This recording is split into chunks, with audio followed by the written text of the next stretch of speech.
Сіздер мынау ел мен жерді, мынау халықты қорғап жүрген осындай батырларды отырғанша, сол қауіпсіздік кеңесі сол жаққа наразыларын да аударыңдар деші. Бұл не деген бассыздық? 30 жылдары қазақтың жартысын қырып тастады. Біздің қазақтың халқын жартысын сол жерде атып, аштан өлтіріп. Ал енді біз сол қазір мына Совет одағының гербін, олардың ел таңбасын қорғап жүруіміз керек па? Бәрлігі қазір сондай мазасыз сәтте отыр, бәрі тосып отыр шығуын. Шықпаса айтып отыр, бәрі де митингке келеміз, осында келеміз, командирімізді шығарып аламыз деген, бәрі сондай настройда. Артынан көп кісі еретін қазақтың батыры ертең халықты, әскерді алып шығып кетеді бұл. Халықты қолдау тауып кетеді. Осыны сағын сындырайық деген мақсатта істеп отырған нәрсе бұл. Ал енді Шыңжаңнан, Қытайдан қашқан қазақ азаматтары қазір Америка құрама штаттары мен Европаға барып сол жерден пана іздеп жүр. Өзінің елінен емес, Қазақтан емес, Қазақстаннан емес, Европадан, Америка құрама штаттарынан. Бұл өте дұрыс емес. Казахстан выплачивает пособие им по 14 тысяч тенге в месяц. Это позор вообще для страны. Бауырымызды, халықты, елді бәрін дүрліктірмей, мынау әскерлер бәрі көтеріп дүрлікпесін десеңіз, аман сау, дені сау қайтаруларыңызды талап етеміз. Ал құрметті журналистер, құрметті әріптестер, өздеріңізге мәлім, 10 шілде күні ағымдағы жылы Ақтөбе қаласында біздің одақтасымыз, біздің пікірлесіміз Қазақстан Тәжік-Ауған шекарасындағы қақтығыстардың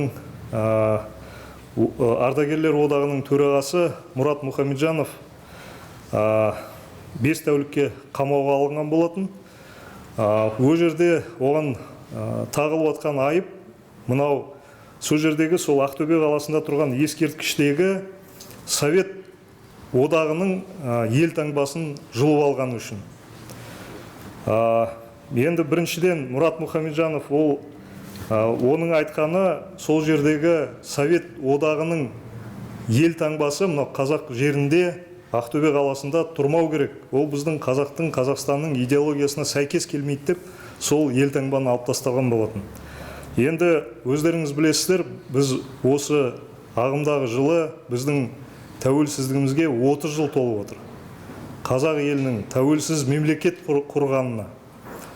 Ал енді болса, біздің билік сол әлі де мынау Совет одағының ел таңбасын қазақ жерінде жан-жақта қойып, мына орыс мемлекетінің, Ресей мемлекетінің жаңа ел таңбаларын, немесе Совет одағының ел таңбаларын бәр жерде қойып, соны қорғап, ал енді соған сол Совет одағының ел таңбасына қарсы шығып жатқан нағыз қазақтың азаматтарын мына түрмеге отырғызып, қамап, өзіміздің, мен ойлаймын, тәуелсіздігімізге үлкен бір нұқсан келтіріп отыр. Қазір көріп отырмыз, Қазақстан билігінде мынау әлі де империяны қайтадан, Ресей империясын қайтадан қалпына келтіріп, мына Совет одағын қайтадан құруға бір сондай ықпал жасап отырған біздің билікте де адамдар отыр. Мына соттарда да, мына құқық қорғау органдарында да, әлі де сол Совет одағын жаңағы аңсап, сол Совет одағын қайтып келсін деген сөйтіп отырған азаматтар аз емес. Оның барлығы қазір болып жатқан жағдай көрсетіп отыр. Бірақ біздің мынау ел тірегі тіркелмеген саяси партиясының ұстанымы біздің отанымыз. Ол Совет одағы емес, біздің отанымыз Ресей емес. Біздің отанымыз ол тәуелсіз Қазақстан. Өзіміздің қазақ елі, өзіміздің қазақ жеріміз. Тәуелсіздігімізге 30 жыл болды. Тәуелсіздікке біраз қызмет еткен, қанын төккен азаматтар әлі де аз емес. Біз өзіміздің тәуелсіздігімізді қорғауға әрқашанда дайынбыз. Керек болса өмірімізді де, жанымызды да соған беруге дайынбыз. Бұл тәуелсіздік ешкімге берілмейді. Бұл біздің Қазақстанымыз ешқашан Ресейдің немесе басқа мемлекеттердің бір жаңа қатарына немесе сол мемлекеттердің ішіне кірмейді. Біз мәңгілік ел болуымыз керек. Мәңгі тәуелсіз болуымыз керек. Өздеріңіз білесіздер, мынау көптеген Совет одағының шекарашылары кезінде, егер Қазақстанның шекарашылары, олар өзінің отанын қорғаса, Қазақстанның шекарасын қорғаса, Совет одағындағы шекарашылар көбінесе олар сол Совет одағының азаматтары шетелге қашып кетпесін деп сол шекараны қорғаған. Содан кейін өздеріңіз білесіздер, мынау Совет одағы 30 жылдары қазақтың жартысын қырып тастады. Біздің қазақтың халқын жартысын сол жерде атып, аштан өлтіріп, ал енді біз сол қазір мына Совет одағының гербін, олардың елтаңбасын қорғап жүруіміз керек па? Сонда біздің билік сол мына қазақтың жартысын қырған Совет одағының елтаңбасын қорғау керек па? Мен ойлаймын, мынау Совет одағының немесе СССР сол жердегі, сол кездегі қазақ мынау Совет несі кеңес дәуіріндегі елтаңбалар қазақ жерінде қазіргі таңда тұрмау керек.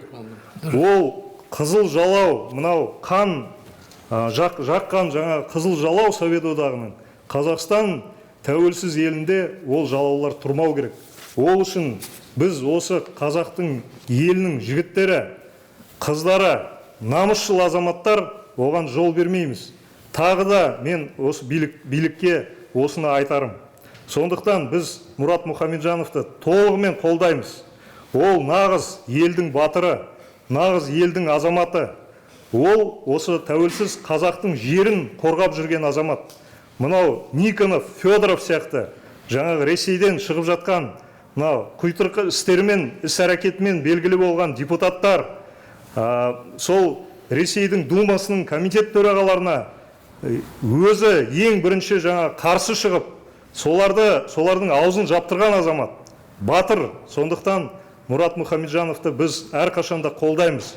Және оның мынау неге бостандыққа шығуын, сол жаңағы тез арада босатылуын ел тірегі атынан талап етеміз. Екіншісі, Мұрат Мұхамеджановтың қамауын 5 күнге қоса, мынау 25 маусымда Астанада өткен, өздеріңіз білесіздер, мынау ел тірегі тіркелмеген саяси партиясы мынау Бәйтеректің алдында митинг өткізген. Мына қарарды министрліктер үйіне апарған болатын. Сол үшін Мұрат Мұхамеджановқа тағы да 15 тәулік арест берді. Сонда не үшін олар оған жаңағы осы аресті береді? Мәселен, ел тірегі саяси партиясының ұйымдастыру комитетінің төрағасы менмін, Нұржан Алтаев. Сол қарарды апаруды, сол митингті ұйымдастырған және жасаған мен, Мұрат Мұхамеджанов емес. Сол қарарды апарған мен. Неге мені қамамайды? Ондай болатын болса. Өйткені оларды сол жерде толғандырып тұрған ол митинг емес, ол қарар емес. Олардың толғандырып тұрғаны сол Совет одағының елтаңбасы. Сол елтаңбаны жұлып алған үшін оған тағы да 15 суткеге жаңағы қамауға алды. Бұл жерде біз көріп отырмыз. Кейбір кезде мынау биліктің арасында жүрген азаматтар қазақтың мүддесін емес, қазақстандықтардың мүддесін емес, мынау Совет одағының мүддесін, Ресей мемлекетінің мүддесін, немесе Қытай мемлекетінің мүддесін қорғап жүрген азаматтар аз емес. Біз қазір көріп жүрміз. Мынау Қытайдан қашқан қаны қазақ азаматтар осы жерге келсе, оларды тұтқындап, түрмеге отырғызып, кейбір кезде оларды қайтадан Қытайдың билігіне тапсырып берген биліктегі азаматтар отыр. Ол біздің қандастарымыз, ол қазақтар. Қай жерде болмасын біз оларды қорғауымыз керек.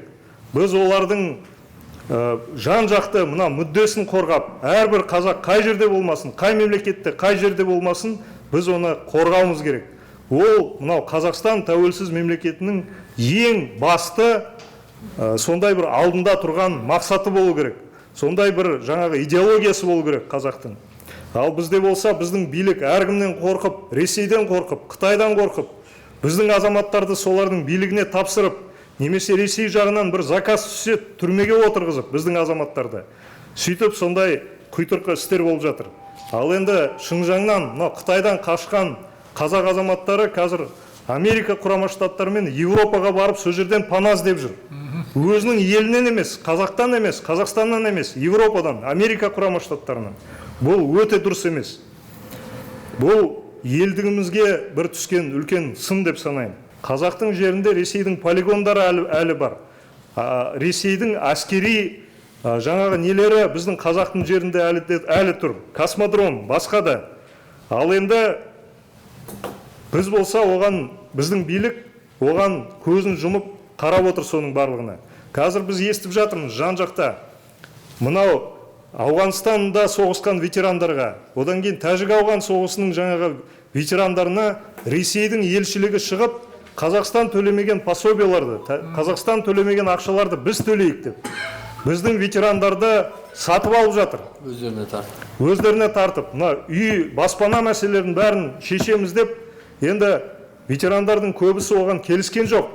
Ол ақшаны алмаймыз. Біз Қазақстан тәуелсіз елдің нелеріміз, ардагерлеріміз деп. Бірақ олардың арасында да солардың ақшасына сатылып кетіп жатқанда азаматтар бар. Қазір біз естіп жатырмыз. Кейбір қалаларда Ресей өзінің әскери комендатураларын ашып жатыр екен. Қарағанды қаласында мәселен. Ол біздің тәуелсіздігімізге келіп жатқан үлкен қауіп. Оны біздің ұлттық қауіпсіздер комитеті қайда қарап отыр? Біздің билік қайда қарап отыр? Олардың барлығын осы қазақ жерінен қуу керек. Ол комендатураларды, ол жаңағы Ресей елшілігінің сол жердегі азаматтары, осындай біздің мына орысша айтқанда вмешательство во внутренние дела государства деп айтылады бұл. Бұл үлкен қылмыс. Олардың бәрін бұл Қазақстаннан шығарып жіберу керек. Мынау ел экономикасы қазір құрдымға кетіп жатыр. Қазақ өз жерінде, біз мынау алтын таудың үстінде отырсақ та, үлкен байлықтар, көп деген мұнай, газ, уран, басқа да жаңағы металдар түрлі түсті. Оның барлығымен Қазақстан өте бай. Бірақ қазақ халқы кедейдің күйін кешіп жүр. Баспанасыз, панасыз, ақшасыз, жаңа кейбір азық түлігін ала алмай, жейтін тамағына ақша таба алмай, қазақ өзінің сондай күнін күйіп жүр. Ал біздің билік болса, Совет одағының ел таңбасын ойлап жүр. Қазақтың мүддесін емес, қазақ қалай ертең тұрады, экономиканы қалай көтереміз, азық түліктің бағасын қалай түсіреміз деп емес, сол Совет одағының ел таңбасын ойлап, біздің батырларды, біздің қазақтың нағыз намысшыл жігіттерді түрмеге отырғызып жатыр. Мынау біз қазір көріп отырмыз. Көптеген жаңағы қиыншылықтарға қарамай, мынау экономикадағы қиыншылықтарға қарамай, сол мәселелерді, сол проблемаларды шешпей, біздің билік, біздің үкімет басқа нәрселермен айналысып жүр. Бұл, мен ойлаймын, қазақ халқының үкіметі емес. Бұл Ресейдің үкіметі, немесе Қытайдың үкіметі. Бірақ қазақ халқының үкіметі емес. Сол үшін бұлар Мұрат Мұхамеджановтан жүрексенеді. Бұлар қорқады бұндай азаматтардан, бұндай батырлардан. Мынау әскерилер, біздің қазір залда да отырған ветерандар, олар неге қазір саясатпен айналыса бастады? Өйткені олар нағыз патриоттар. Олар мынау еліміздің тәуелсіздігімізге қауіп төніп отырған көріп отыр өз көзімен. Сондықтан бұның алдында тыныш отырған, өздерінің жаңағы несін кезінде борышын өтеп, қанын төгіп, Қазақстанның мүддесіне тұрған азаматтар қазір қайтадан ветеран болса да, қазір біраз уақыт өтсе де, бірақ қайтадан шығып, сол қазақтың мүддесін қорғау үшін шығып отыр. Мынау тағы да айта кетерім, елде кедейлік қаупі өте үлкен, өршіп бара жатыр. Ел тоналып жатыр. Елді тонап жатқан азаматтардың аттары, фамилиялары белгілі. Олар өздері сол биліктің қарамағында жүрген адамдар. Мынау егер тонау тоқтатылмайтын болса, ертең бәріміз әлемді жағалап кетпесімізге кім кепіл болады қазір? Ал сол ұрылар, мына елді тонап жатқан, олар шетелге барып, зәулім үйлерінде отырып, халықтың үстінен күліп отырады ертең. Сондықтан мен ойлаймын, мына қазақ халқына көптеген мәселелерді өзінің қолына алу керек. Мына биліктен бір нені күтуге қажеті жоқ, көмекті. Біз өзіміз қолымызға алып, өзіміздің мемлекетімізде барлығын дұрыстауымыз керек. Ветерандар болсын, басқа азаматтар болсын, қазақтың намысшы азаматтары, намысшы жігіттері барлығы қосылу керек бірге. Жақында мынау Астана қаласында өкімет мынау Министерство оборонымен бірге парыз деген бір ветерандар қауымдастығын құрды. Олар мынау ветерандар одағын неге құрып отыр? Өйткені мынау ауған ветерандарының одақтары бар, мынау тәжік ауған қақтығысының жаңағы ветерандар одағы бар. Мәселен, тәжік ауған шекарасында қақтығыстардың ветерандардың одағы 10 мыңнан жаңағы астам о жерде ветерандар сол одаққа кірген. Бірақ билік өзінің құйтырқы ісін тастамайды. Олар қайтадан мынау одақтар саясатқа араласып жатқаннан кейін, саясатпен айналысып жатқаннан кейін, олар соларды құртамыз деп қазір бір жаңа өтірік құрылған, жаңа бір Нұр Отан сияқты немесе басқа да бір өтірік бізде саяси партиялар құрылады. Тура сондай қылып жаңа парыз деген өтірік бір ветерандар организациясын құрған. Оған кейбір мына ардагерлер биліктен қорқатын. Солар сол жаңаға қауымдастыққа кіріп отыр бүгінгі күнде. Бірақ билікке айтарым, бәрібір бұл сіздердің құйтырқы істерің бір неге мақсаттарыңызға бәрібір жете алмайсыздар. Өйткені біздің ветерандарды, біздің азаматтарды тоқтату мүмкін емес. Бәрібір біз қазақ халқының мүддесі үшін тұрамыз. Бәрібір біз қазақ халқы мүддесі үшін жанымызды беруге де дайынбыз. Үшінші, Мұрат Мұхамеджановтың ұсталуы ол заңсыздық. Біз наразылық білдіруге шығамыз деп Ақтөбе қаласында жиналған болатынбыз. Бірақ Мұраттың өзі, біз онымен кездескеннен кейін, Мұраттың өзі қазір бір митингтерге шықпай-ақ қойыңыздар. Көшеге шығып шуламай-ақ қойыңыздар. Мына биліктің жаңа азаматтары, осы жердегі жергілікті акимат, сол кездесуде Ақтөбе облысының ДВД-ның бастығы, Ақтөбе қаласының ГОВД-ның бастығы да сол кездесуде болды. Олар барлығы осы 15 тәуліктен кейін Мұрат Мұхамеджанов шығады, біз оған кепілміз, біз оған гарантия береміз деп айтты. Содан кейін Мұраттың өзі де қазіргі таңда шықпай-ақ қойыңдар, мен осы 15 тәулікті отырып шығам, содан кейін жаңағы ақылдасамыз деген болатын. Сондықтан біз Ақтөбе қаласында мына митингке шыққан жоқпыз. Мұраттың жаңағы сөзін тыңдап, Мұраттың айтқанына келісіп, біз енді оның шығуын күтеміз және соны талап етеміз.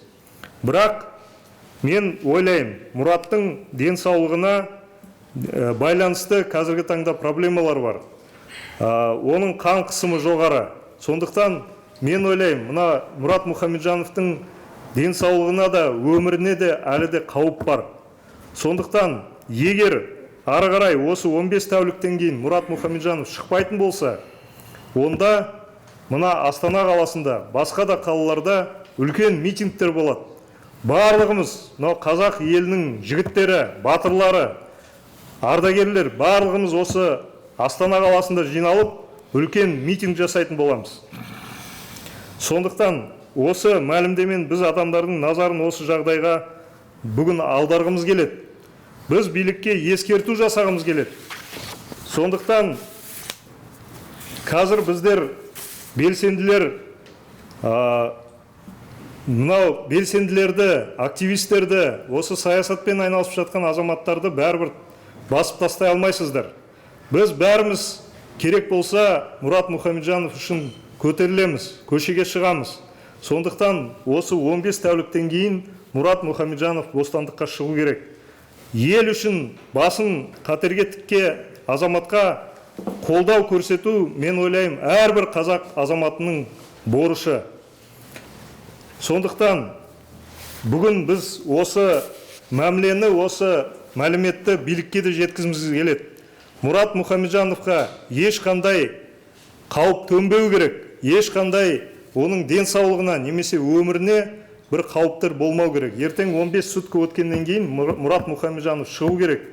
Немесе бұл ертең үлкен бір шуға, үлкен бір сондай наразылықтарға алып келетін болады. Мынау назарларыңызға рахмет. Онда сұрақтарыңыз болса, сұрақтарға жауап беруге дайын. Я хочу спросить, разрешите Мұхамеджанову уголовное если судить по тем событиям, которые сейчас разворачиваются вокруг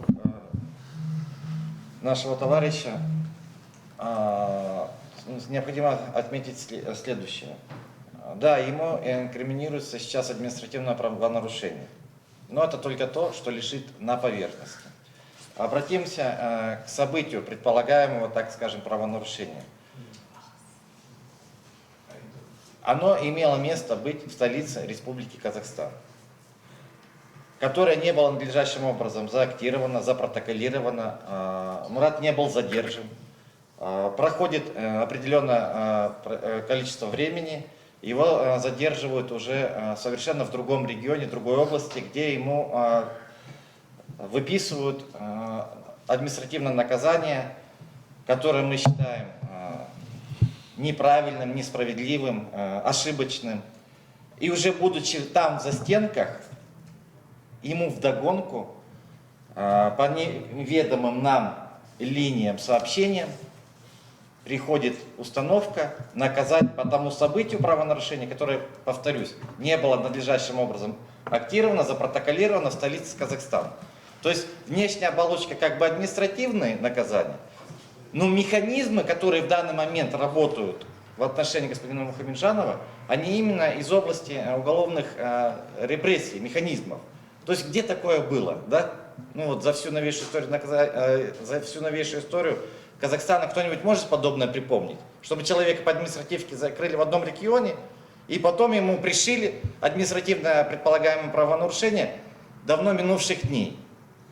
То есть здесь совершенно очевидно, что заработали репрессивные механизмы, задача которых его нейтрализовать сейчас, дистанцировать от защиты, и вполне возможно придумать, пришить еще какие-то и уголовные обвинения. То есть реальная угроза сейчас в отношении нашего товарища, она ощутима. К ней можно уже притронуться, образно выражаясь. Поэтому я считаю, что нужно бить во все колокола. То есть вы подтверждаете, что можете ему дать уголовную ответственность? Никакого уголовного проступка он не совершил. Но судя по тем репрессивным, противозаконным, на наш взгляд, механизмам, которые сейчас работают в его адрес, да, мы далеко не исключаем, что в ближайшее время мы узнаем о том, что ему еще инкриминируется еще и уголовное обвинение. Это вполне в духе нашей системы, нашего репрессивного аппарата. Ну, я вас понял так. Мы все-таки живем не на чужой планете. Там Марс, Уран, Сатурн. Мы живем в своем Казахстане. Согласитесь, да? Гражданин Казахстана. В отношении его сделано беспредел закона. Мы так понимаем. Мы в обществе, народ, понимаем так, что в отношении Мурата Мухамеджанова полностью беспредел. Абсолютно верно. Совершает правонарушение, допускает в Алмате, его преследуют в Актубе. Здесь инкриминируют в Астане. Вы согласитесь, да? То есть в нашей стране нет верховенства закона. Да, абсолютно. То есть даже при этом административном аресте, который произошел в Ахтубе, и потом, когда ему еще дали плюс 15 суток, были абсолютно нарушения закона. Во-первых, когда понятно, что, видимо, власти боялись ареста его в Астане, боясь, что люди выйдут здесь на улицы, на площади, они это дождались того, когда он приедет в Ахтубе. Потом мы знаем, что, допустим, герб этот сорвал он довольно-таки давно, то есть прошло несколько месяцев. Они именно это сделали после того, как произошел вот этот вот митинг, когда мы относили резолюцию в Дом правительства. Соответственно, есть там целый ряд нарушений законности, которые, вы знаете, когда происходит какое-либо там нарушение по административному кодексу, там есть ряд, допустим, мер, которые они должны принимать. Первое – это предупреждение, второе – это административный штраф, и потом уже идет как такая вынужденная мера, это административный арест.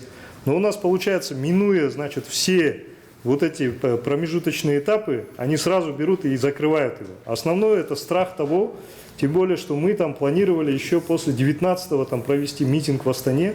Они боялись, что Мурат Мухамеджанов будет участвовать в этом митинге. И основной страх, почему они его закрыли в Ахтубе, это было участие Мухамеджанова в митинге. Второе, когда они подали продлили ему арест еще на 15 суток в Ахтубе за якобы там несанкционированный митинг, там тоже они практически применили потолок, который предусмотрен в этой статье административного кодекса. Они должны были по-хорошему наложить ему штраф, но они прямо взяли самый потолок санкций, это 15 суток, который предусмотрен этой статьей.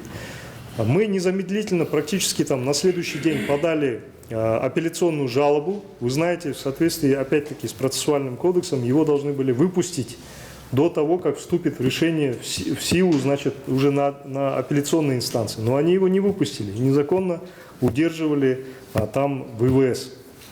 Поэтому мы, конечно же, понимаем, что, во-первых, нет никаких оснований для возбуждения уголовного дела против Мухамеджанова. Он никогда, ни разу, нигде не нарушил закон.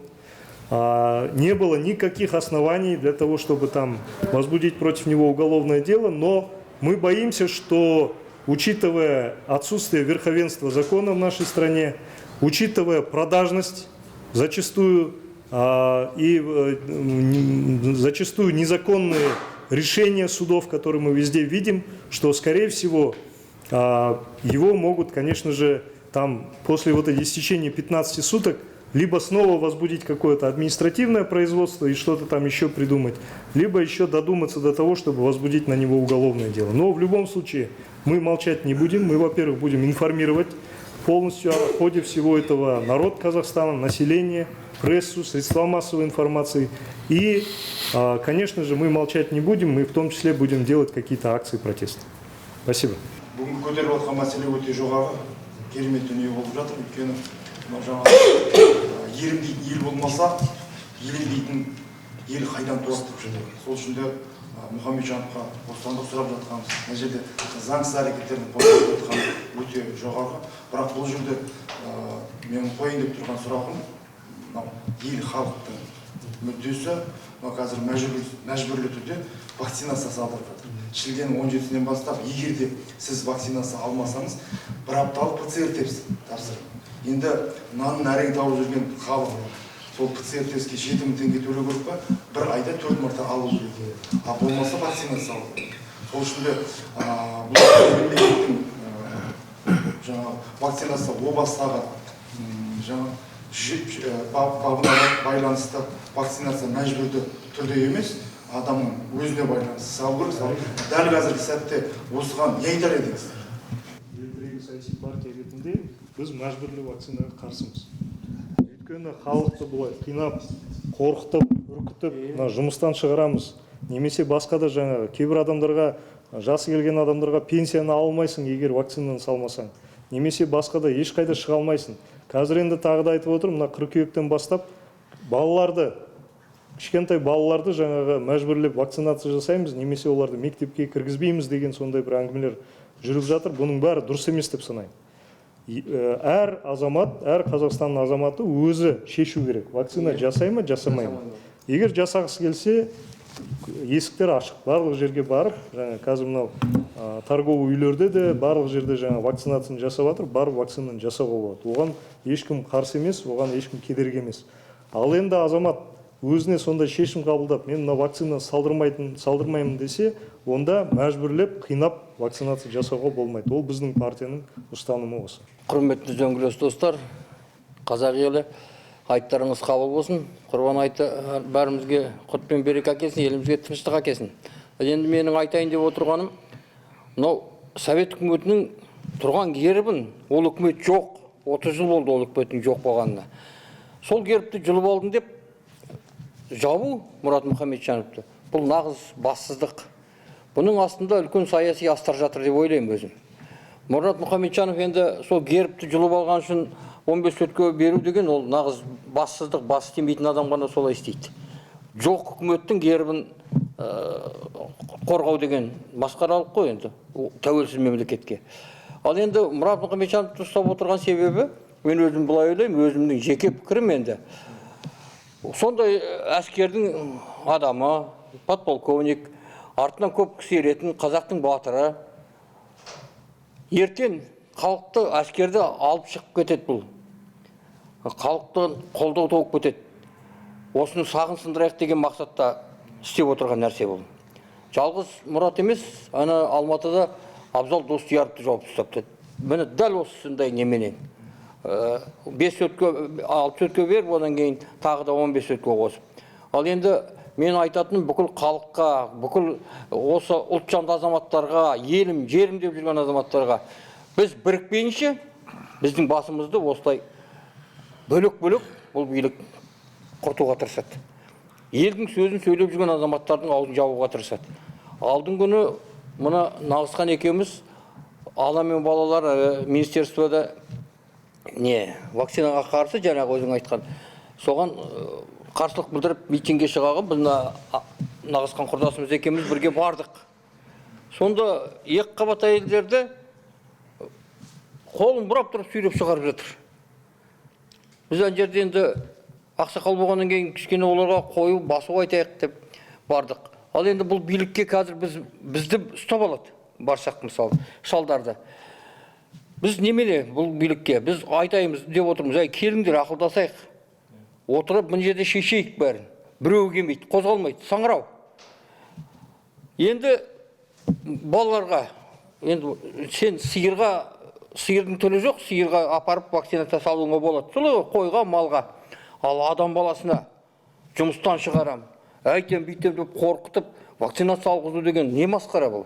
Өзіміздің елде қазақты түп тамырына балта шауып жатқан сияқты болып көрінеді менің көзіме. Бұл қазақтың ұрпағына зияндық жасап жатқан болатын. Қазіргі үкімет басында отырғандар сол жаңағы Нұржан інім айтқандай, не Қытайдың билігіне, не орыстың билігіне жұмыс істеп жатқандай болып көрінеді. Совет үкіметінің кезінен бастап көріп білеміз ғой енді, қандай қызметте болдық, неде болдық, көрдік бұл үкіметтің саясатын, жұмысқы саясатын. Ал енді мынадай батырды, Мұрат Мұхамеджанов сияқты батырды қамап, денсаулығына қауіп төндіріп отырған. Сондықтан ел боп, жер боп, мынау елдің сөзін сөйлеп жүрген азаматтарды қолдауға шақырамын мен бүкіл қазақ халқын. Әрбір пікірде жүрген саяси ұйымдар, саяси партиялар бәріміз бірігіп, бір құлақ болып, бір жұдырық болып қарсы тұрмасақ, ертең бас-басымызға би бола алмаймыз. Бәріміз бірігуіміз керек. Сондықтан мен елімді, қазағымды, қазақтың ұлтжанды азаматтарын тек қана бірігуге, біріміз шықсақ қарсы бәріміз соны қолдап шығуға шақырамын. Әйтпесе ел болмаймыз. Кешегі 3 би бүкіл қазақты біріктіріп алып шыққан. Сол билер сияқты ақсақалдар қайда, мен шақырам сол ақсақалдарды. Келіңіздер мен жерге, сөз сөйлейтін азамат. 300-дің ішінде бір ақсақал жоқ дегенге мен елдің сөзін сөйлеп, елді тоқтата алатын, халықты артынан ерте алатын ақсақалдар жоқ дегенге мен сенбеймін. Сондықтан 300-ден бір 10-10 ақсақалдар келіңіздер мына ел тірегінің жанына. Осында ақсақалдар алқасын ашайық. Содан кейін мына билікпенен жастардың арасына басып айтатын бір ұйым болып құрылайық. Беталдан беталды жастарымызды қанға қасқыратып алын, және өзіндегідей атып тастап жүрмесін. Соған себепкер болайық. Біз депутат болайық, бастық болайық деп отырған жоқпыз. Косырып сияқты анда барып ұйықтап отыру ол абырой болмайды ақсақалдар. Сондықтан қазақ деген халық малым жанымның садағасы, жаным арымның садағасы деген елміз біз. Сондықтан арымызды сатпайық ешкімге. Ешқандай ақшаға сатмауымыз керек. Сондай ақсақалдар мына ел тірегіне келіңіздер. Осы жерде ақсақалдар алқасын құрамыз ба, әлде қазақ билері деп құрамыз ба? Ақылдасып келсейік. Сонан кейін мына халқымызды қырып тастамас үшін мына үкіметке басу айтып отырайық. Екі ортада дәнекер болайық деп тұрмыз біз. Сондықтан сіздер ойламаңыздар, мына 70-ке келген шалдар неменеге жүгіріп жүр деп. Ол абырой емес, ана барып Косырып сияқты, тұрғын сияқты ұйықтап отыру деген. Здравствуйте. В связи с последними событиями с господином Мұхамеджановым появились мнения, в частности, господина Хайрула Ильясова, который заявляет, я четко говорю, да? Чуть-чуть вас, да. Ильясов, который заявляет, что Мұхамеджанов не являлся десантником по сути, и вообще ушел в 90-х. Частично его информация подтверждается, но мне хотелось бы услышать ответ от вас, от его соратника и товарища. Подтвердите, либо опровергните. Во-первых, служил в десантно-штурмовой бригаде под городом Алматы, который находится в городе Капчагай. Это все подтверждается документально, есть все документы, можно посмотреть это все в архивах. есть соответствующие документы в средствах массовой информации, это все в открытом доступе, вы можете посмотреть. Потом это можно спокойно сделать таким образом, что можно, есть же его сослуживцы, есть те люди, которые вместе с ним служили. Если есть необходимость, мы можем предоставить. Вот, допустим, здесь вот сидит Руслан Арабжанов, который является тоже вот, руководителем Союза ветеранов таджико-афганских вот этих конфликтов по городу Астане. Реке, вот давайте вас тоже послушаем. Ассаламу алейкум, құрметті қазақ елі, және де бізді көріп отырған көрермендер.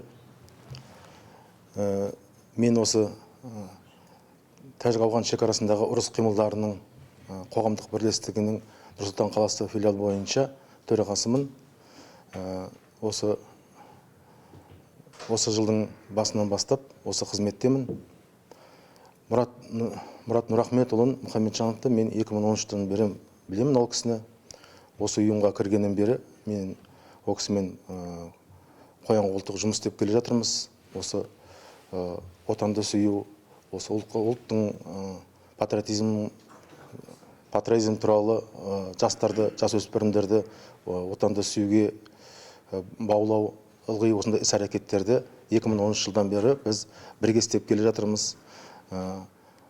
Мұрат Мұхамеджановұлы осы қоғамдық бірлестігінің осы қала, облыстарда, аудандарда 40 филиалы бар қазіргі таңда. Оның ішінде 10 мыңға жуық ардагерлер бар. Ал Мұрат Мұхамеджановтың ол жәнегі ұрыс қимылдарда, Тәжік-Ауған жерінде, шекарасында ұрыс қимылдарда болды ма деген сұраққа, оның жәнегі айтып бітті ғой, әскери архивтарда бар, жәнеде тікелей өзінің сарбаздары бар бірге болған қасындағы. Мен сізге аты жөнінде айта аламын ол кісілердің. Оларды осы шақырып, тағы бір осындай кездесу ұйымдастыруға болады. Тіленбаев, Жұмалы, Данияр, Өсекбаев, Есенгелді, Сүтбаев деген сарбаздар осы қоғамдық бірлестікте қазіргі таңда. Одан да көп сарбаздардың аты жөндерін бере аламын. Тікелей бір кездесу жасайық. Қанша жыл істедіңіз бірге? Осы қоғамдық бірлестікте 2013 жылдан бері біргеміз. Бірге жұмыс істеп келеміз атқарып. Вот я бы хотел бы добавить, здесь такое понятие есть, как боевое братство. Эта организация создана из боевых, основа и костяк этой организации создан из боевых служащих, которые прошли горячие точки.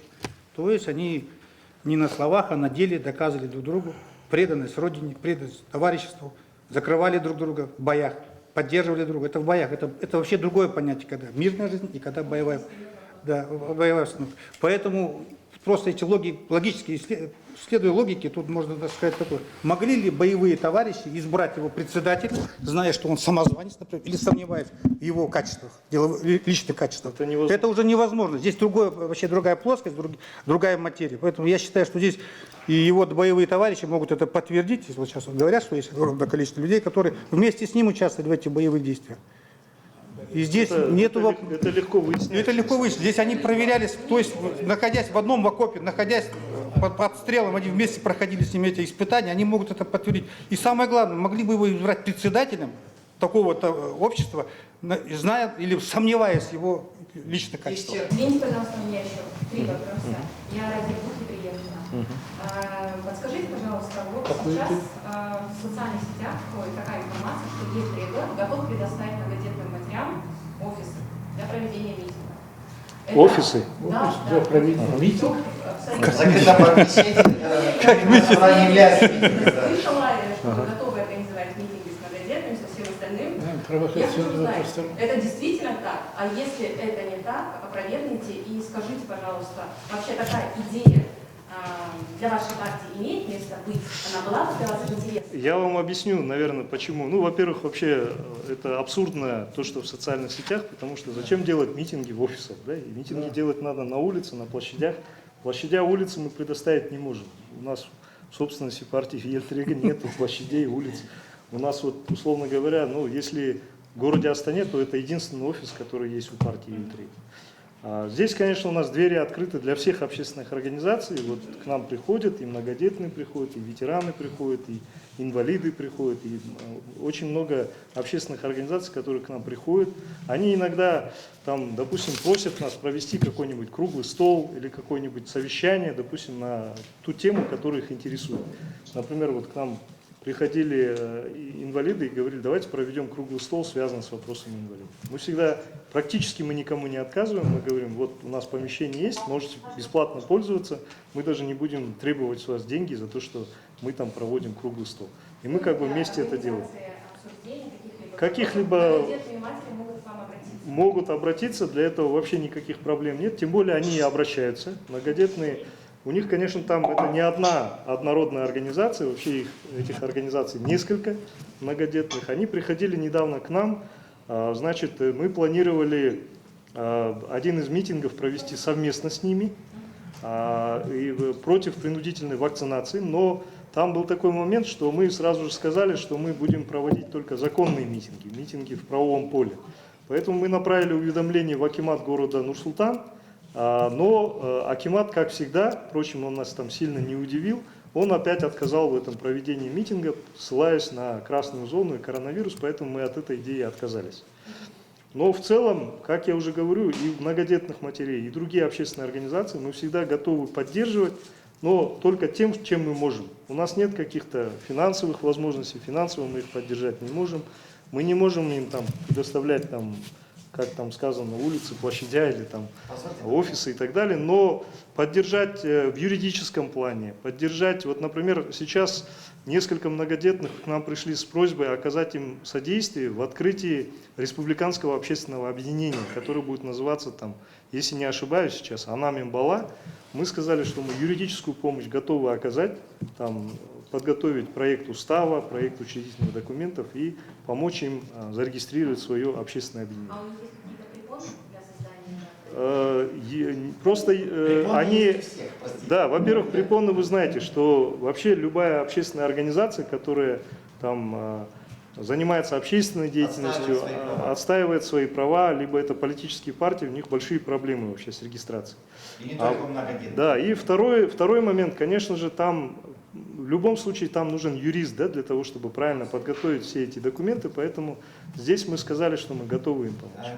Дополню реплику. Да, пожалуйста. Извините, дело в том, что, вот, возвращаясь к вашему вопросу именно по поводу помещения, мы специально приурочили к этой теме даже отдельную пресс-конференцию, которую месяц назад выдали в эфире. Мы объявили, что данное помещение является общественной приемной для всех социально уязвимых представителей населения, в том числе многодетные матери, будь это жертвы произвола, закрытых учреждениях, дедовщина, тюрьмы, автомобилисты, все эти люди, которые законным образом намереваются активно отстаивать свои права, наши желаемые гости. Мы всех их здесь ждем. Вот, кстати, немного забегая вперед, вот сейчас уже после вот этого случая с Муратом Мухамеджановым мы пришли к такому мнению, что нам нужно, наверное, создать некую такую активную группу, которая будет заниматься вопросами защиты интересов осужденных и тех, кто находится за решеткой. Потому что мы видим, что их права очень серьезно ущемляются. У нас зачастую правоохранительные органы, суды нарушают все требования законодательства, которые прямо все там подписаны президентом, вступившие в силу и так далее. Поэтому вот этим вопросом в ближайшее время займемся. Об этом мы отдельно объявим. Я так субъективное мнение выскажу, да, это абсолютно верная позиция. К сожалению, многие партии не задают этот вопрос. В основном те, кого они защищают, это почему-то люди по политическим мотивам. Вадим, простите, я знаю, что у вас была такая трагедия. Другие простые люди, которые пострадали по тем или иным вопросам, их судьбы никому не известны, никому не известны. Это наш случай, мы будем заниматься. Да, и у меня, знаете, такой вопрос еще возник. Буквально на днях, наверное, мы все были свидетелями видеоролика, да, где женщины в ярости, я не хочу называть их имамами, просто незнакомые женщины в ярости избили молодого человека. Позже выяснилось, он оказался инвалидом. Вот, да, это подтвержденная информация уже, это я проверяла. И вот такая ситуация, что женщины, которые выступали по каким-то своим мотивам, имеют заключенный опыт работы, да, и у них дети, инвалиды, тем не менее, они в каком-то порыве ярости, неконтролируемом, Просто надо не совсем справедливо. Я Вот отвечу, мне Вадим, я интересно, отвечу. все митинги, которые организуются, как они будут регулироваться? Потому что вот все-таки легко переступить грань, и, как говорится, брат идет на брата, гражданин на гражданина. Как это все сделать так аккуратно, и как вы это организуете? Потому что ситуация была возникшая. Да, спасибо, очень хороший вопрос. Во-первых, вообще партия ЕЛТРГ всегда выступает за законность. Мы против того, чтобы нарушать закон, там, кого-то избивать или там, что-то ломать и так далее. Мы категорически против. Мы всегда, когда говорим о митинге, мы говорим, что этот митинг должен быть мирным, без оружия, собранием, которое указано, во-первых, во Всеобщей декларации прав человека, который всеми там, нормативными актами Организации Объединенных Наций принят. Это прописано в Пакте о гражданских и социальных правах людей. Это прописано в 32-й статье Конституции Республики Казахстан и законе вообще в целом об общественных объединениях, о политических партиях.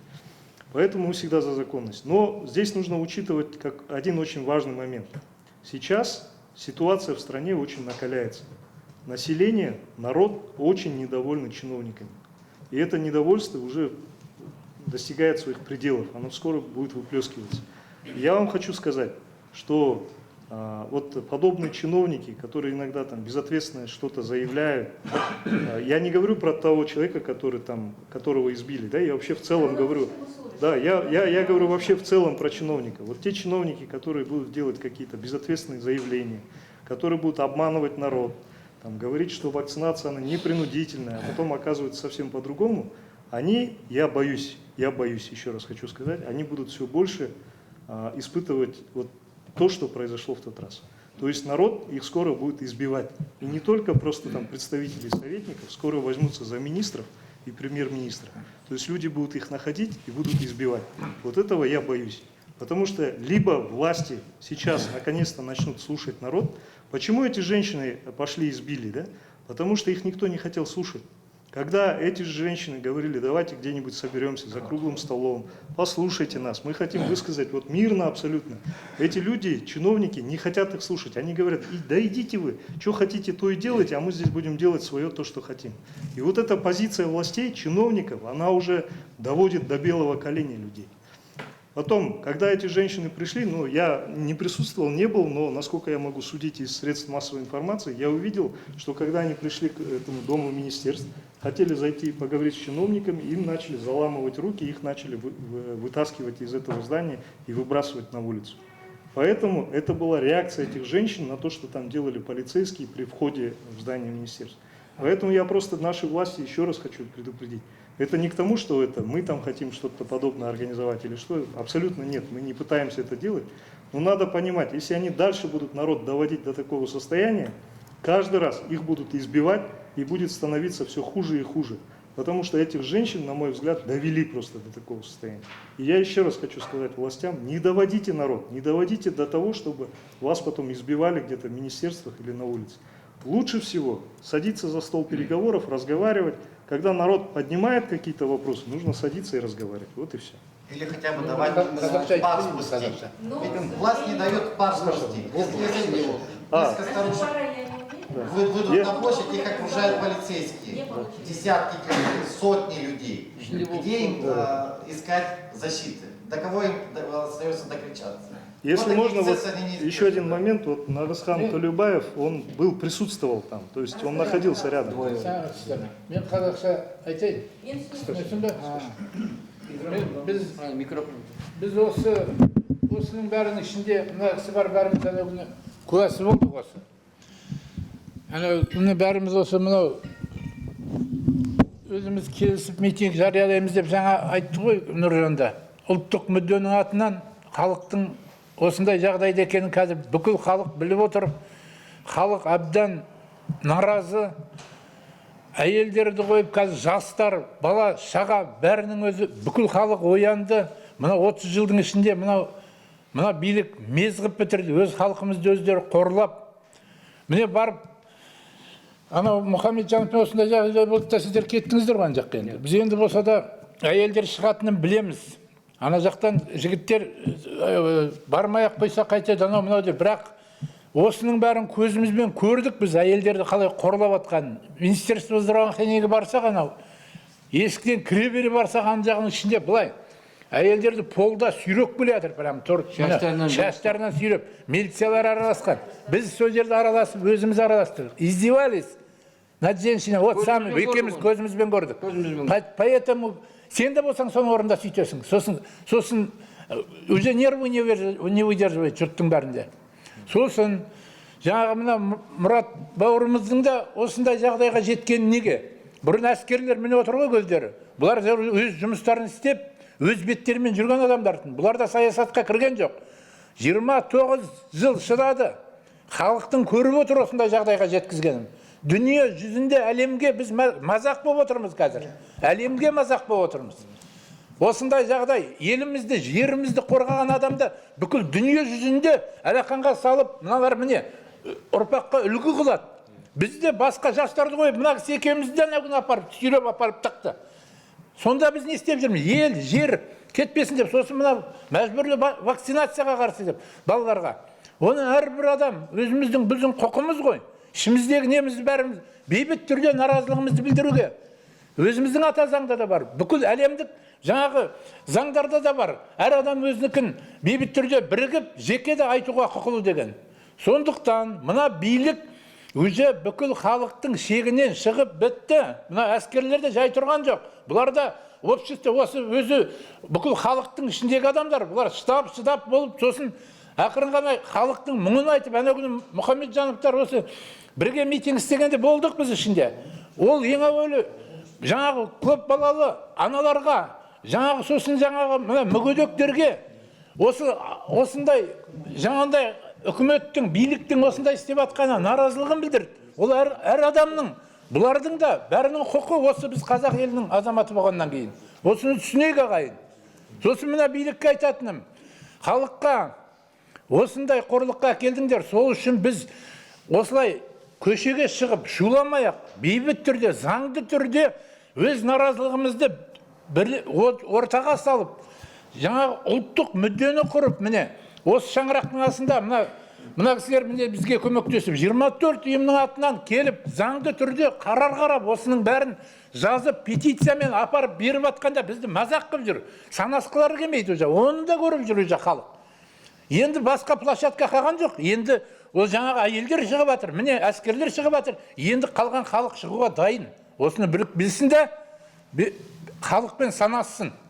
Мұрат Мұхамеджанымыз деген азаматқа өзі бүкіл Россияның депутаттар аузына келген не айтып, бізді бүкіл халықты қорлап атқанда, сол шығып депутаттардың аузын жапқан, ол нағыз халық батыры.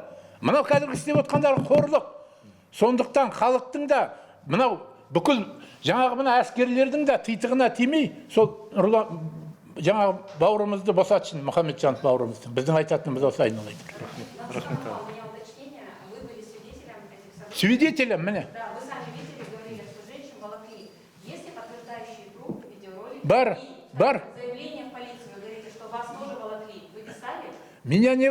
Нас потом заволокли. Мы видели, свидетелем были там. Мы потом поддержали женщин. На Байтерекнгасна кельдов. Писали заявление о превышении полномочий? Ой, это не первый раз. Что напишешь, если прокурор возьмет закрыть? Мы поможем. Ол бұлай болды. Біз қағазда тапсырып петицияны. Сосын петицияны апардық.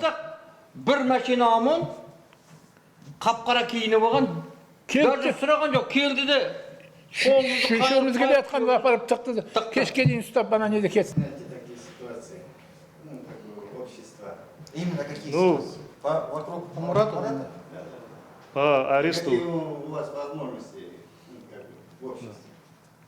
Именно по аресту вы имеете в виду, да? Ну, сейчас мы, вот я, кстати, пользуясь случаем, хотел бы поблагодарить вот Казахстанское бюро по правам человека, господина Жовтиса. Он сейчас помог нам по делу Мурата Мухамеджанова, предоставил адвокатов, одного адвоката в Алмате и одного адвоката в городе Ахтубе. Они сейчас вплотную занимаются. Мы после того, как его арестовали на 5 суток, вначале подали апелляционную жалобу, потом подали апелляционную жалобу на второе решение суда, уже когда его приговорили к 15 суткам административного ареста. Обе жалобы, они, значит, при решении суда административно было оставлено в силе. Хотя там четко указывалось в апелляционной жалобе, что есть нарушение законодательства, были указаны на международные конвенции, которые ратифицированы Казахстаном, на статьи в Конституции, но все равно суд оставил, значит, в прежнем режиме. Теперь адвокат буквально сегодня, если успеет, уже до конца дня, он обжалует уже кассационно в Верховный суд.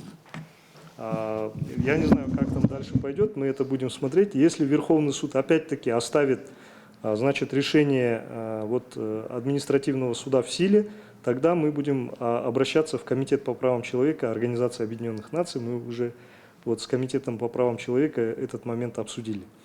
Второе, конечно же, мы будем все-таки ждать, как мне гарантировали и в Ахтубе начальник ДВД Актюбинской области, начальник ГУВД города Ахтубе и заместитель акима области, что после 15 суток он гарантированно будет выпущен. Если это так, то мы считаем, условно говоря, мы мирно просто будем, может быть, в международных организациях обжаловать те решения, которые были приняты раньше. Если же после 15 суток опять власти что-то придумают и начнут либо возбуждать уголовное дело какое-то, хотя нет никаких на это оснований, тогда мы уже оставляем право за собой разного рода протестов высказывать и выражать власти. Ну, есть вопрос еще в правовом поле, это и отмена этих решений судов. Да. Мы будем добиваться, даже после того, как он будет... Почему? Потому что это очень важно сохранить доброе имя этого человека. Да. Откуда вообще появился Мурат Мухамеджанов? Это человек, который представляет интересы 10 тысяч боевых солдат и офицеров, которые участвовали в боевых действиях. Да. Это не, он не с улицы пришел в политику, да. Он выражает интересы этих людей.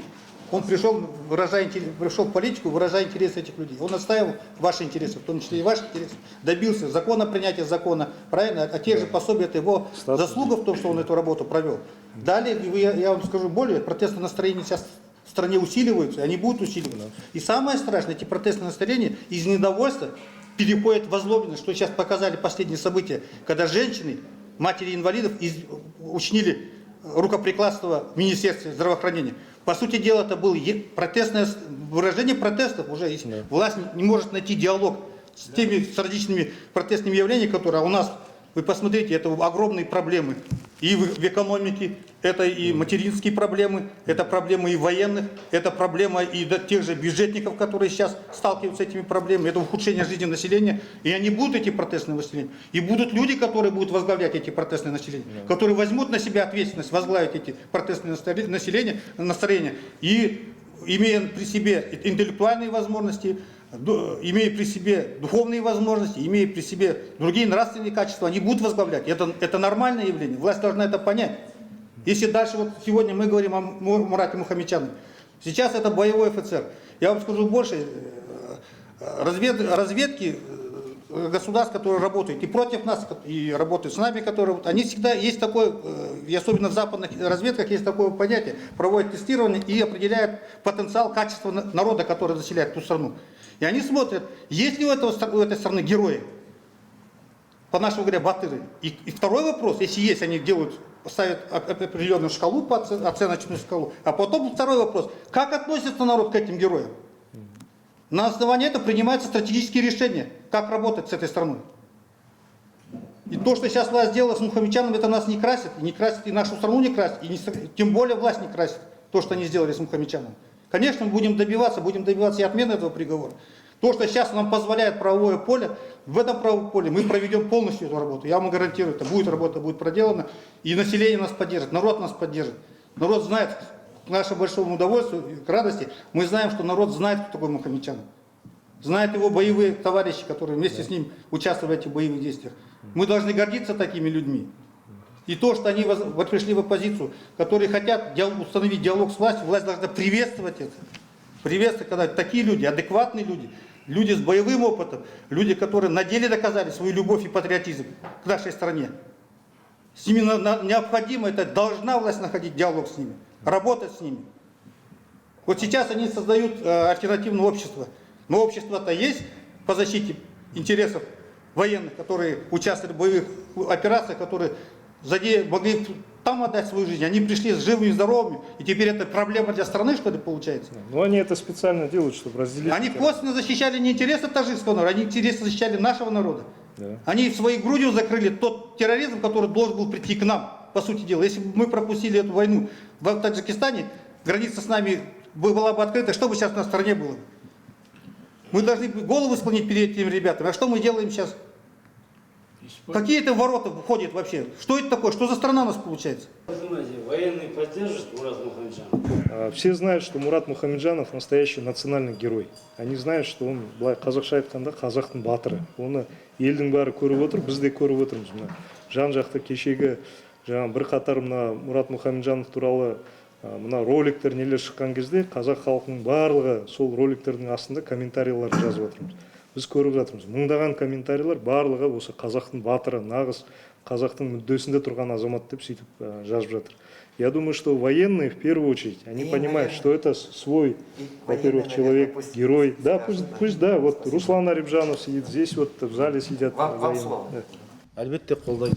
Өйткені Мұрат Нұрахметұлы осы қаншама жылдар бойы осы Қазақстанға қаншама қызмет етті, әскери қызметте болды, өмір жолын жас күннен бастап Суворов училищесінде, одан кейін әскери офицерлік училищені бітіріп, әскери қызметте болды. Соның ішінде Тәжік-Ауған шекарасында, ұрыс қимылдарында командир взвод болып жұмыс атқарды. Елге келген соң үлкен офицерлік лауазымдарда қызмет етті. Қазақстан Республикасына адал ант етіп, адал қызмет етті. Абыроймен зейнетке шықты. Сондықтан мына айтып отырмын ғой, 2013 жылдан бастап өзінің осы қоғамдық ардагерлер бірлестігін ашқаннан кейін үлкен еңбек етті, тер төкті.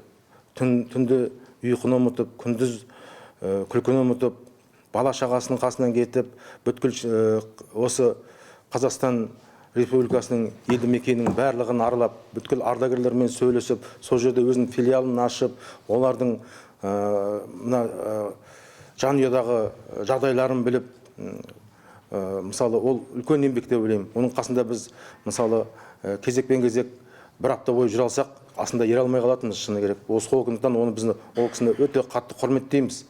Талмай, бүткіл күш-жігерін сонда салып, осы ардагерлік жұмыста қайтсем де әперем, бірінші Алла, одан кейін менің еңбегіммен еңбек етем деп осы қол жеткізген болатын. Сондықтан біз ол кісіні қатты құрметтейміз.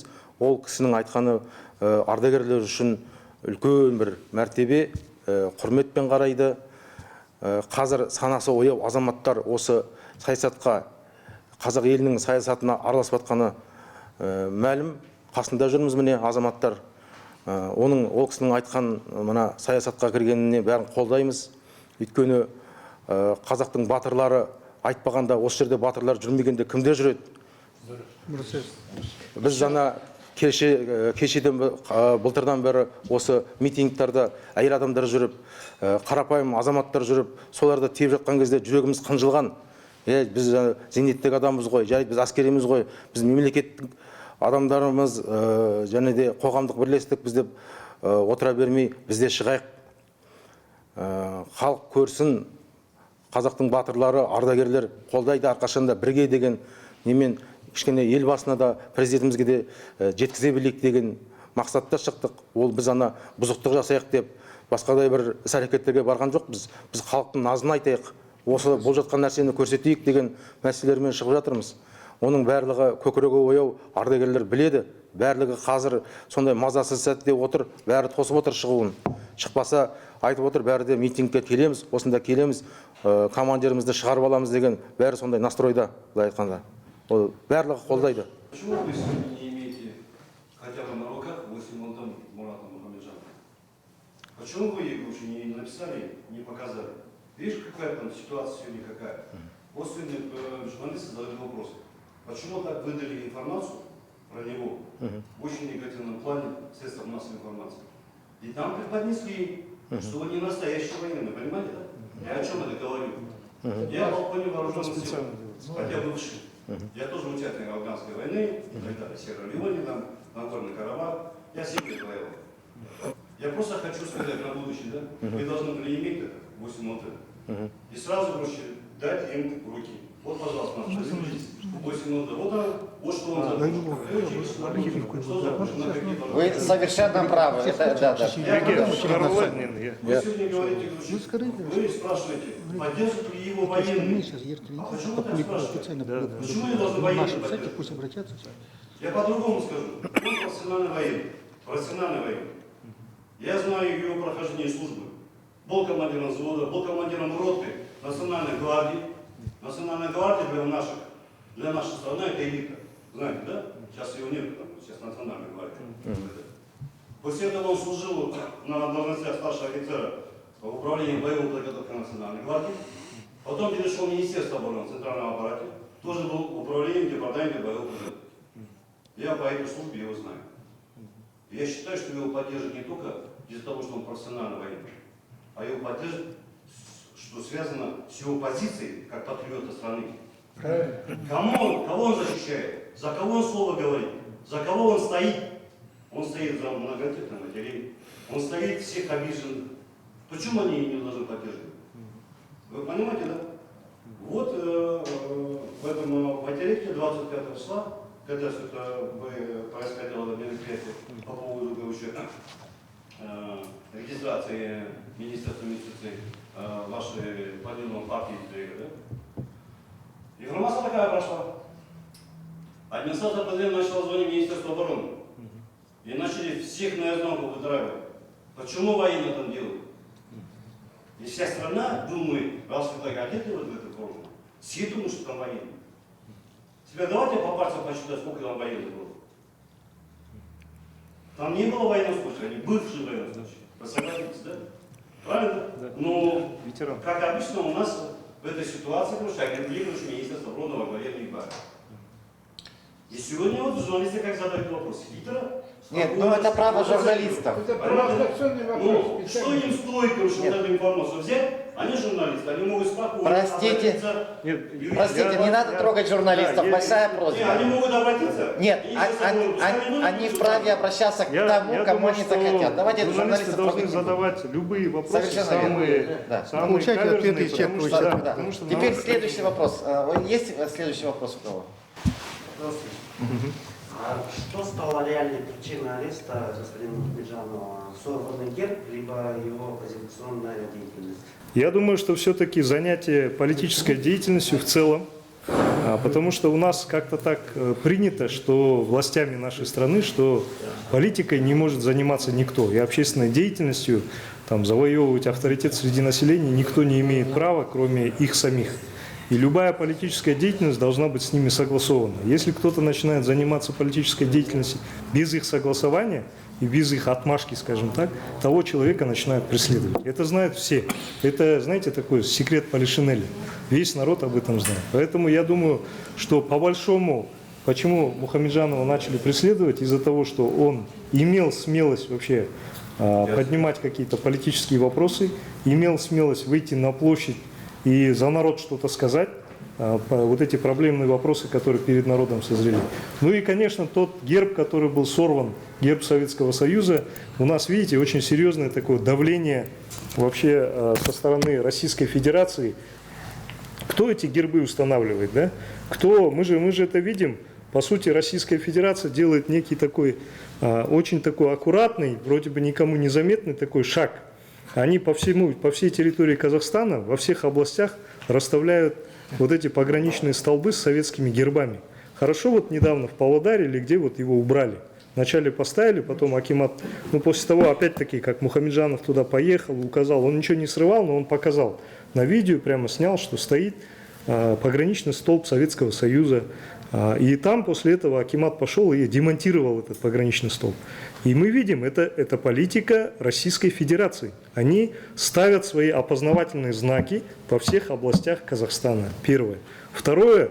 У меня есть запись, аудиозапись разговора помощника военного атташе Российской Федерации с одним из наших ветеранов, участников боевых действий на таджико-афганской границе, где он в открытую предлагает нашим ветеранам выплачивать пособия со стороны Российской Федерации, те пособия, которые не выплачивают. У нас Казахстан выплачивает пособия им по 14 тысяч тенге в месяц. Это позор вообще для страны. И они говорят, что вы там Давайте мы вам будем нормальные пособия со стороны Российской Федерации выплачивать. Если у вас еще есть жилищные проблемы, давайте мы, как Москва, вам поможет.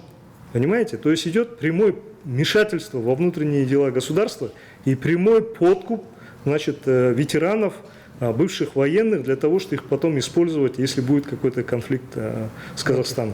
Точно такая ситуация была в 2014 году в Украине. Вот наши украинские коллеги подсказывают, что такая же ситуация, попытка бывших афганцев, бывших, значит, ветеранов подкупить, выплачивать им деньги, чтобы потом использовать в конфликте, была на территории Украины. Я боюсь, что, скорее всего, вот этот военный атташе и его помощники не просто так созваниваются с ветеранами в нашей стране и пытаются их подкупить. Второе.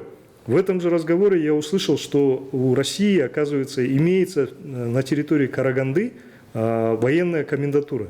Как это понять? На территории независимой страны, на территории Казахстана может иметься военная кандидатура другой страны. Это большой вопрос. Я, конечно, реально не знаю, имеется или не имеется, но помощник, значит, военного атташе Российской Федерации это в своем разговоре с ветераном, и у меня есть запись этого разговора. Біліп көруге тырысамыз. Біз қазір Қарағанды облысында біліп көруге тырысамыз. Ол қай жерде ол әскери комендатура бар? Неге Ресей мемлекетінің әскери комендатурасы біздің мемлекетімізде? Еще есть вопросы? Мұрат Мұхамеджанов ең бірінші қазіргі істі болған себебі гербті жаңа өзіңіз айтқандай Совет Республикасының гербін жұлған үшін ол қай жерде болған оқиға және нақты қай жерде тұрған ол герб? Ол Ақтөбе қаласында жаңағы мынау шекарашылар, Қазақстан шекарашыларына жаңа ескерткіш қойған. Сол ескерткіште бір жағынан бір столб Қазақстанның, тәуелсіздік Қазақстанның жаңағы несі, шекара столбын қойған. Ол жерде біздің Қазақстанның елтаңбасы барлығы тұр. Екінші жағынан Совет одағының жаңағы несі, мына қызыл нелермен шекараның бұрынғы Совет одағында тұрған шекаралық столбтарға сол жерге бір столбты қойып қойғанда, ол жерге мына КСРО-ның елтаңбасын қойып қойған. Біріншіден, өздеріңіз білесіздер, КСРО-ның пограничный нелері столбтары болмаған. Тек қана Совет одағының ғана столбтары болған. Екіншіден, мынау шекаралық столбта КСРО-ның ешқашан елтаңбасы болмаған тарихта. Бұл үлкен қателік. Ол кезде жаңа барлық шекаралық столбтарда тек қана Совет одағының ғана нелері болған. Ал біз қазір Ақтөбе қаласында, Ақтөбе қаласында өзінде. Ол қашан болған сонда? Жұлып алғаны ма? Қателеспесем, мамыр айында. Биыл мамырда болған. Мамыр айында. Бірақ содан кейін. Міне 2 айдан кейін олар жаңағы сол мәселені көтеріп отыр. Мынау мәселен 25 күні болған митингке дейін ешкім ол мәселені көтерген жоқ, ешкім оған жаңа айып таққан жоқ, ешкім оны арест жасаған жоқ. Ал енді осы митингтен кейін бір уақытта бәрі оянып, сол жаңағы елтаңбаны есіне түсіріп отыр. Мына әскери ардагерлер ел тірегіне қашан қосылды? Сіздер соңғы бірнеше жиынды бірге өткізіп жүрсіздер, осы жерде де шеруге шыққанда да. Және қалай болды? Араларыңызда бір келісім болды ма? Біріктіңіздер деп айтуға бола ма? Ең біріншіден енді бізге, біздің саяси партияға осы Мұрат Мұхамеджановпен, жаңа сол одақтың төрағасымен басқа да ветерандар келе бастады біздің осы офисқа. Сөйтіп біздің жоспарымызбен, біздің партияның бағдарламасымен қызыға бастады. Біз біраз... Өздерінің инициативасымен бірінші келді ел тірегіне? Иә. Сіз шақырдыңыз ба? Жоқ, біз шақырған жоқпыз, олар өздері келді. Сөйтіп бір қатар жаңағы бізде әңгіме болды, осының төңірегінде біраз сөйлестік. Басында олардың да бір сондай Мұрат Мұхамеджановтың айтқаны болды. Біз негізі өзіміз бір партия құрамыз деп ойлағанбыз деп, осы жаңа ветерандар одағы. Бірақ одан кейін қазір енді ойлап жатырмыз, ол отдельно партия құрғанша сіздердің партияларыңызға мүмкін қосылып, сөйтіп бірге осы нені атқарамыз деп. Содан кейін біз келістік. Бірақ енді бұл жерде айтуға болмайды, ветерандардың барлығы кірді деп біздің партияға. Бірақ енді ветерандардың көбісі өңір бойынша біздің партияға кірді, кіргені рас. Екінші сот шешімі сіздер қатыстыңыздар ма? Сот отырысы ашық? Ол жоқ, ол міне қайтадан айтайын, бұл енді биліктің тағы да бір құйтырқысы. Біріншіден, екінші сот Астана да болды, Астана сотымен болды, онлайн режимде, бірақ ол тез өтті, ешкім білмей де қалды оның жаңа ол сот болатынын. Бізге де информация келген жоқ. Даже анау біз бөлген жаңа адвокат, ол да білген жоқ ол соттың болатынын. Ол уже сотқа шыққан кезде уже соттың отырысы өтіп кетіпті. Тек қана Мұхамеджановтың өзі болды, ал енді не адвокатқа, не басқа адамдарға ешкімге айтылмаған жаңа сол сот болатын. Тез өтті да, осы ол кісі Ақтөбеде отыр, сот мына жақта Астанада болып жатыр. Қалай оны түсінуге болады? И қазір енді сол жерде сол 15 сутканы сол Ақтөбеде өткізіп жатыр. Ол қалай? Негізінде біз одан кейін апелляцияға бердік. Заң бойынша апелляцияға берген кезде ол ана неден шығу керек. Өйткені решение не считается вступившим в силу. Оно апелляционный не болған шейін. А олар оны шығарған жоқ. Сол жерде ұстап отырды заңсыз. Сондықтан мен ойлаймын, бұл жерде енді бұның бәрі құйтырқы істер. 5 күн қамайтын кезде бірінші ұсталу сәті қалай болды? Сіздер куә болдыңыздар ма? Өйткені қоғам білмей қалды. Енді мен өзім болған жоқпын, бірақ қасында болған мынау Нұрғиса Құлтаев деген жаңағы орынбасары, осы одақ ветерандардың одағының орынбасары, сол Мұрат Мұхамеджановтың орынбасары қасында болған. Оның айтуынша, олар бір аудан орталығынан Ақтөбеге жаңа келе жатқан бір кездесуден кейін. Сонда жолда айтты, бірнеше жаңа машине, ішінде спецназдар бар, жаңа машинені тоқтатып, барлығы жаңағы мына маска киген жаңағы нелер спецназдың өкілдері машинеден шығарып алып, оны алып кеткен.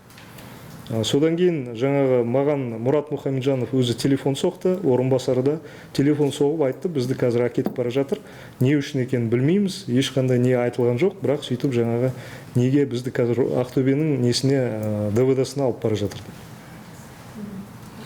Ну, касаясь вот памятника, я бы хотел добавить.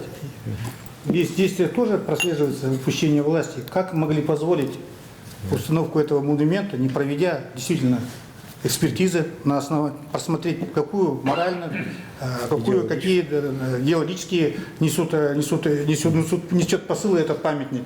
Потом, насколько он соответствует исторической действительности. Получается так, что на памятнике, на столбе, который устанавливается на границе, установлен герб Казахской ССР. Но это исторически несправедливо. У нас никогда не было, у нас в истории Казахстана, в истории Советского Союза ни один столб не был с гербом Казахской ССР. Получается грубое несоответствие, как власть могла допустить, что такой памятник был установлен. Тут огромные вопросы к власти и тем структурам, которые занимались. Все-таки это культурное наследие, эти памятники. И так вот безответственно относиться, это же подрастающее поколение завтра будет спрашивать какие-то эти неустановки, нестыковки с нашей исторической действительностью. На какие вопросы это будет приводить? И как мы будем потом ответственно заявлять о нашей истории, о нашем прошлом, о прошлом наше славное. Даже если бы поставили на память герб Советского Союза, да, мы защищали вместе со всей советской страной, со всеми народами, это более 180 народов СССР, защищали советскую страну от фашистских немецких оккупантов и доходили до этой границы, отходили от границы, перешли эту границу и возгрузили знамя победы. Наш Кошкабаев возложил знамя победы над Рейхстагом. Это тоже наше историческое прошлое. Но надо же все это делать в соответствии с исторической действительностью, а не просто так. Ну мы сейчас это обратил внимание, Мұхамеджанов обратил внимание. Сол қарап, если қарап жаңағы айтқан ол жаңа протесті солай болшы. Ол алты жыл алды жаңағы. Негізі, но бірақ ол билік не қайда қарап отырды сонда?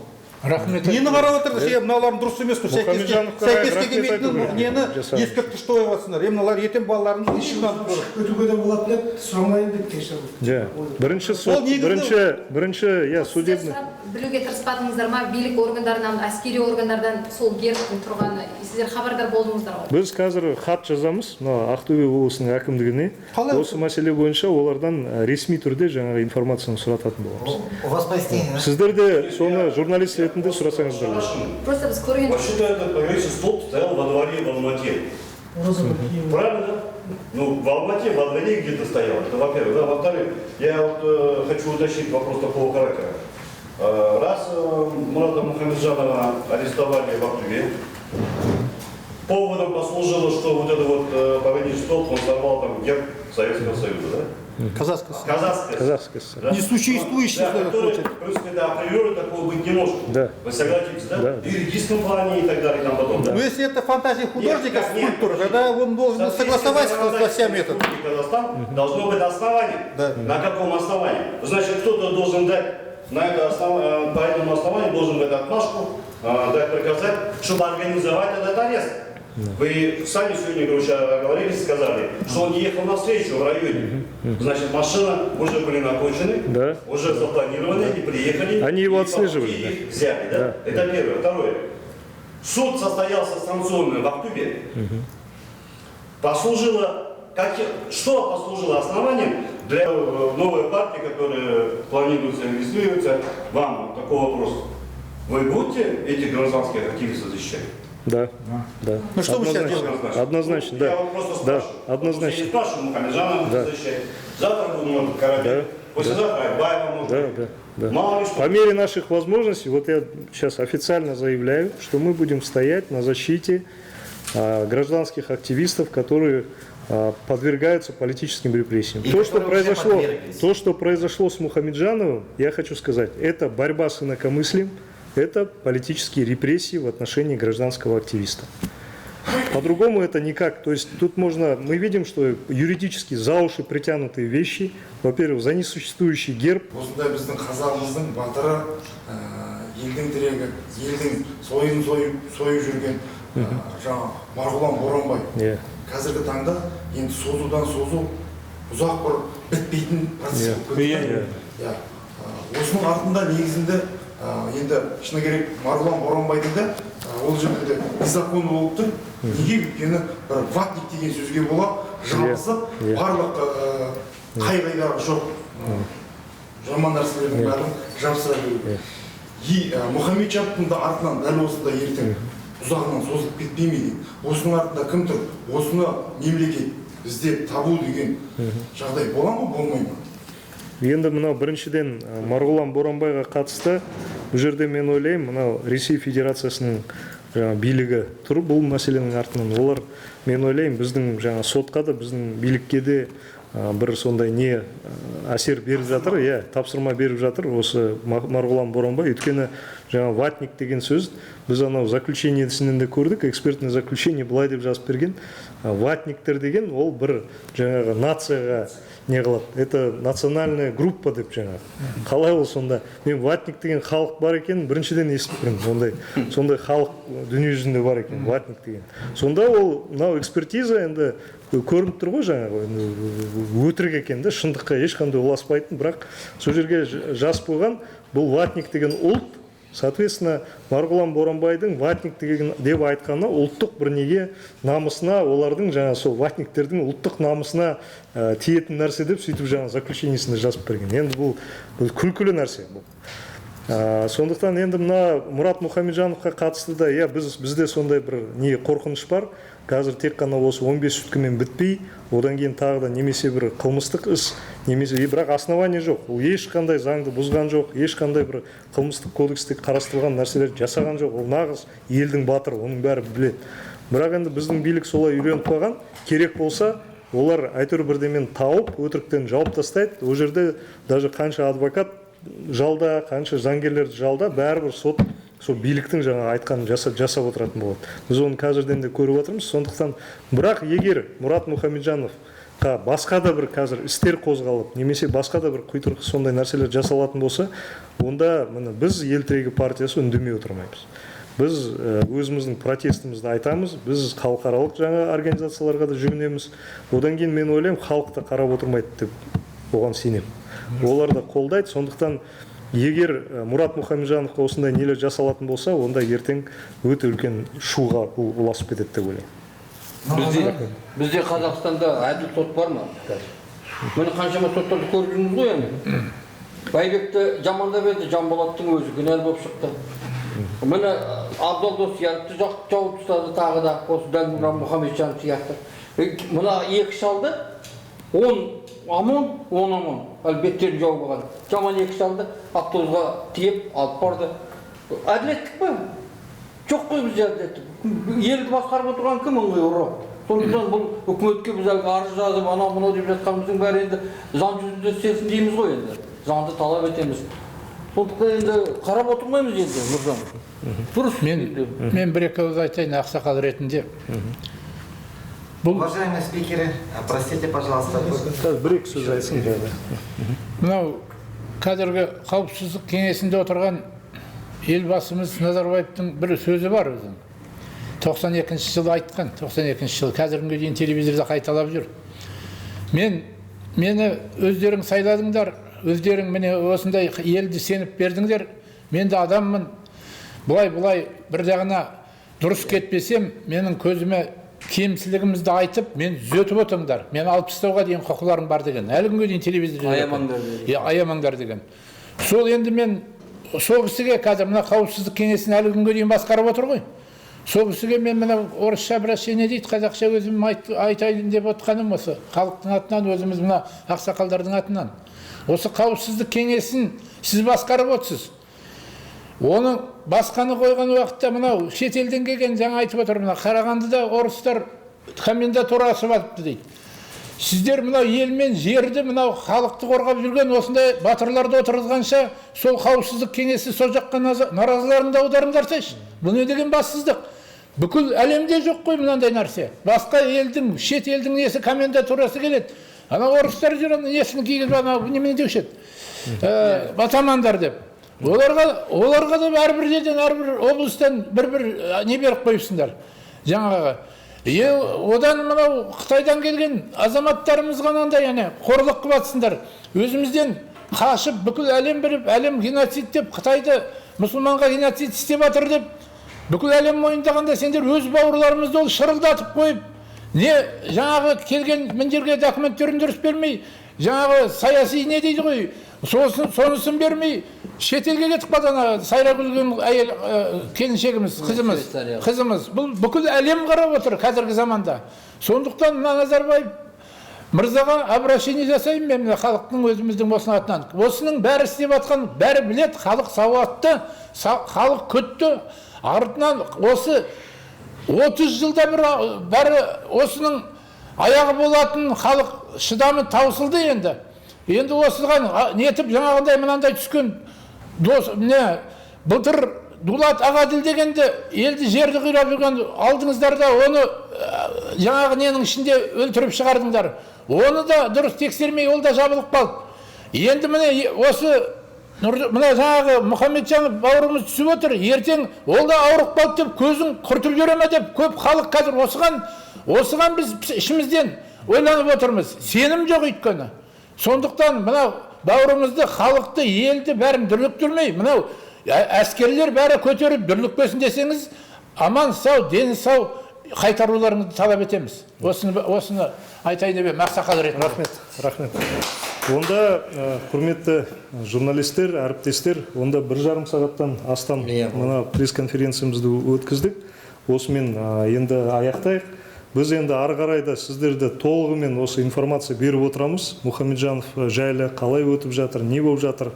Соның бәрін әрқашанда біздің мына ел тірегі жаңағы тіркелмеген саяси партияның жаңа өзінің YouTube каналы бар. Ел тірегі деген, одан кейін біздің жаңа парақшаларымыз бар, менің парақшам бар, Нұржан Алтаев. Сол жерде де әрқашан біз сіздерді хабардар етіп отырамыз. Вся информация, связанная с делом Мухамеджанова, мы будем максимально вас информировать. Это наше самое главное оружие. Мы будем апеллировать к народу, мы будем все время показывать, как и что происходит с Муратом Мухамеджановым, нашим национальным героем, нашим батыром.